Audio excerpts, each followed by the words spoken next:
Target date funds have become all the rage for retirement savers. They're like mutual funds, but they make investments that get more conservative as they get closer to the so-called target date of an investor's retirement.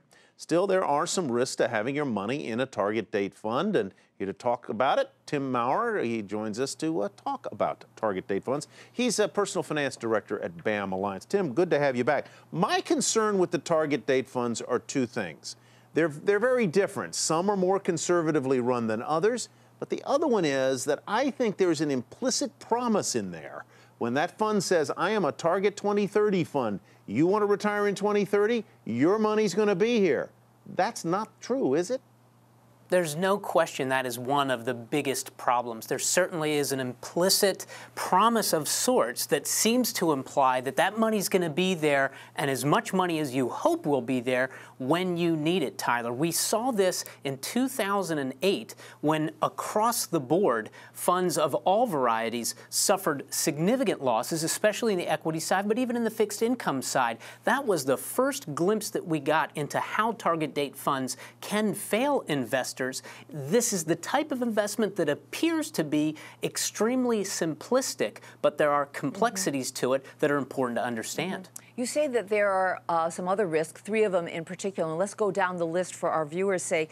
And the first one is about the performance that is kind of obscure, hard to know, since these are fund of funds, exactly how well they perform. Talk to us about that.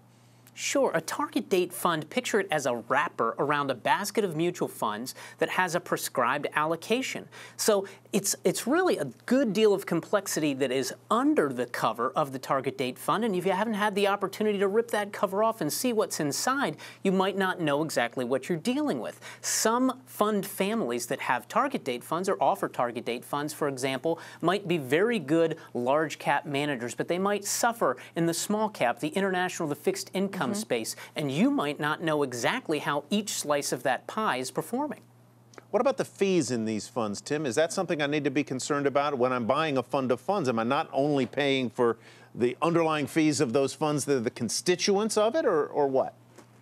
I'm concerned about it, Tyler, especially considering that fees, expenses, and costs are one of the few factors that we really can control when dealing with market dynamics. It is true that many target date funds have above average expense ratios, and it makes perfect sense. Again, because they're fund of funds, there are different layers of expense ratios on top of one another. That key factor is very important. So both of these first two risks that we've discussed can be reduced pretty substantially if you're working with a more passively oriented target date fund setup. For example, Vanguard is obviously the most notable monster in the ring here. They do focus on having extremely low expense ratios and a more predictable index-based strategy. So both of these risks, these first two that we've discussed, can be reduced. And the third one, and that you say that people should be aware of, is the investment risk. I mean, some of these funds are a little more volatile, and if you don't have the appetite for that, you might not know about that. What are the things to watch for there? Yeah, personally, I think this is the biggest risk of the three. We're talking about individuals' risk tolerance here, and a target date fund presumes that the only factor that makes any difference in someone's tolerance for risk is the time horizon. And of course, we know there's a lot more than that. Tyler alluded to it in the intro. I personally think that investors' willingness to accept risk is the #1 factor that is not taken into account, so it's very possible that that target date that is set in the future might actually create a prescription or a fund of funds that is either too aggressive or too conservative based on the individual's unique risk characteristics. Tim, always great to see you. Relocated from, I believe, Baltimore down to South Carolina. Good to have you back with us, Tim. Charleston, South Carolina. Thank you. Tim Maurer with BAM Alliance.